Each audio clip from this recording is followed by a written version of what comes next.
ইমাম, খতিব, মুয়াজ্জিনগণ যারা আর্থিকভাবে পিছিয়ে রয়েছেন তাদেরকে অবশ্যই প্রয়োজনীয় আর্থিক সহায়তা প্রদান রাষ্ট্রের দায়িত্ব। এমন বাস্তবতায় ইমাম মুয়াজ্জিনদের মধ্যে যারা আর্থিক টানাপোড়েনে রয়েছেন তাদেরকে প্রতি মাসে রাষ্ট্রীয় তহবিল থেকে একটি নির্দিষ্ট পরিমাণ সম্মানী ভাতা দেবার ব্যাপারে বিএনপির একটি পরিকল্পনা রয়েছে। বিএনপি কখনোই ইসলামের মূলনীতি কিংবা মৌলিক বিশ্বাসের সঙ্গে আপোষ করেনি, ইনশাল্লাহ ভবিষ্যতেও করবে না। আপনাদের মধ্যে এখানে যারা প্রবীণ ব্যক্তিবর্গ রয়েছেন, আপনাদের নিঃসন্দেহে আপনারা জানেন পতিত পরাজিত পলাতক স্বৈরাচারের দল যারা স্বাধীনতা উত্তর বাংলাদেশে রাষ্ট্র ক্ষমতায় বসে নিজেদের ইচ্ছে মতন সংবিধান রচনা করেছিল, সেই সংবিধানে দেশের অধিকাংশ জনগোষ্ঠীর আকাঙ্ক্ষার প্রতিফলন তখন ঘটেনি। পরবর্তীতে বাংলাদেশের স্বাধীনতার ঘোষক বিএনপির প্রতিষ্ঠাতা শহীদ রাষ্ট্রপতি জিয়াউর রহমান রাষ্ট্র পরিচালনার দায়িত্ব পাবার পর সংবিধানে বিসমিল্লাহির রহমানির রহিম অন্তর্ভুক্ত করেছিলেন। সংবিধানে সর্বশক্তিমান আল্লাহর উপরে আস্থা এবং বিশ্বাস অন্তর্ভুক্ত করেছিলেন।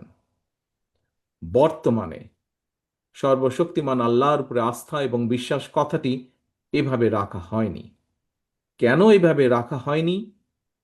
সম্মানিত উপস্থিতিবৃন্দ, এই প্রশ্নটি আজ আমি আপনাদের সামনে রেখে গেলাম। সম্মানিত আলেম ওলেমা মাশায়েখবৃন্দ, বিএনপি বরাবরই ইসলাম এবং মুসলমানদের স্বার্থবিরোধী যে কোনো অপতৎপরতার বিরুদ্ধে সোচ্চার।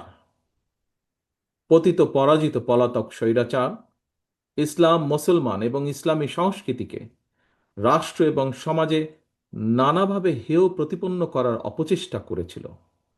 আপনাদের এখানে যারা আজকে উপস্থিত আছেন আপনাদের অনেকেরই নিশ্চয়ই মনে আছে পরিষ্কারভাবে 2024 সালে পবিত্র রমাদান মাসে হঠাৎ করেই মুসলমানদের ধর্মীয় সংস্কৃতি ইফতার মাহফিল আয়োজনের উপরে নিষেধাজ্ঞা দেওয়া হয়েছিল।